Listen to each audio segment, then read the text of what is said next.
குரான் படிக்கிறான்னு சொல்லி சில பெரிய மார்க்கறிஞர்கள் வராங்க, வந்து பேசுறாங்க. இந்த சில வீடியோக்கள் நீங்க பார்த்துருக்கலாம்.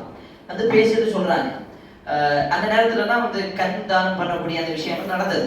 உங்களுக்கு கண்ணு ஏற்பாடு பண்றோம், கண் ஆபரேஷன் பண்றோம், உங்களுக்கு கண்ணு வந்துடும், நீங்க கவலைப்படாதீங்க, நீங்க குரானை பார்க்கலாம், குரானை படிக்கலாம்.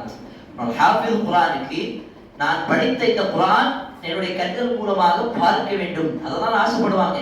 தன்னுடைய பெற்றோர்களை நாங்கள் பார்க்க வேண்டும், அதான கண்ணிலாக ஆசைப்படுவார். நான் அந்த வாலிபன் என்ன தெரியுமா ஆசைப்பட்டேன், எனக்கு கண் பார்வை வேண்டாம், எனக்கு இந்த கண்ணே வேண்டாம்னு சொல்றாரு. அல்லாஹ் கொடுத்தது இன்னைக்கு மிகப்பெரிய பாக்கியம் நான் நினைக்கிறேன். ஏன் தெரியுமா, அதை இதை சொன்ன உடனே அவங்க ஆச்சரியமா கேட்டாங்க, ஏன் இந்த மாதிரி சொல்றீங்க? அந்த அந்த அந்த குழந்தை, அந்த 15 வயசு இருக்கக்கூடிய அந்த வாலிபன் சொன்ன பதிவு, இந்த கண்கள் மூலமாக தான் இந்த உலகத்தில் பெரிய பாவங்கள் எல்லாம் நடக்கிறது, எனக்கு இந்த கண்கள் வேண்டாம், இந்த கண்கள் எனக்கு சொர்க்கத்தில் கிடைத்தால் போதும்.